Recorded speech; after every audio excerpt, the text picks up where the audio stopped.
Assalomu alaykum, hurmatli yurtdoshlar. Bugungi brifingimizda 2025-yil uchun jismoniy shaxslarning mol-mulk va yer soliqlari bo'yicha muhim ma'lumotlarni taqdim etamiz.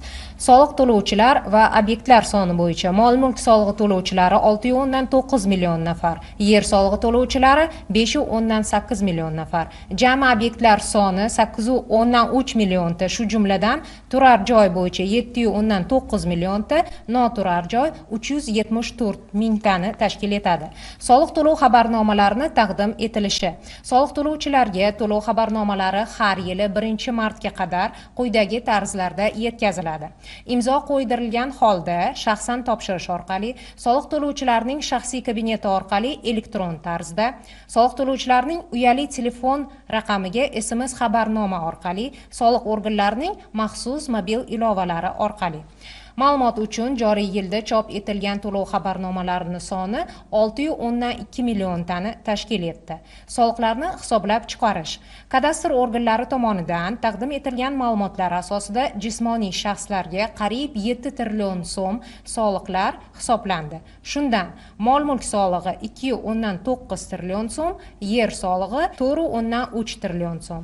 Soliq imtiyozlari. Jismoniy shaxslarga beriladigan soliq imtiyozlari Soliq kodeksining 421 va 436 moddalarida belgilangan bo'lib, jami 1,6 million holatda 310 milliard so'm imtiyoz qo'llanilgan. Eng ko'p qo'llanilgan imtiyozlar pensionerlarga 1,1 million holatda 157 milliard so'm, birinchi va ikkinchi guruh nogironligi bo'lgan shaxslarga 321 mingta holatda 104 milliard so'm, urush nogironlari va qatnashchilariga 44 mingta holatda 18,9 milliard so'm. Imtiyozdan foydalanish uchun tegishli tasdiqlovchi hujjatlar soliq organlariga taqdim etilishi kerak. Soliq imtiyozi mulkdorni tanloviga ko'ra faqat bitta turar obyektga tatbiq etiladi. Soliqlarni to'lash muddatlari va usullari. Jismoniy shaxslar soliqlarni 15 aprel va 15 oktyabrga qadar teng ulushlarda to'lashlari kerak.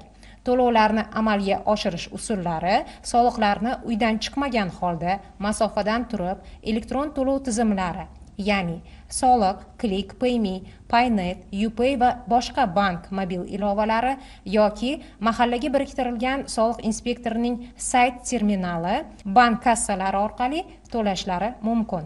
Soliq mobil ilovasi orqali esa soliqlarni to'lash uchun soliqni to'lash bo'limidan foydalangan holda 24/7 rejimda bir harakatda to'lashingiz mumkin.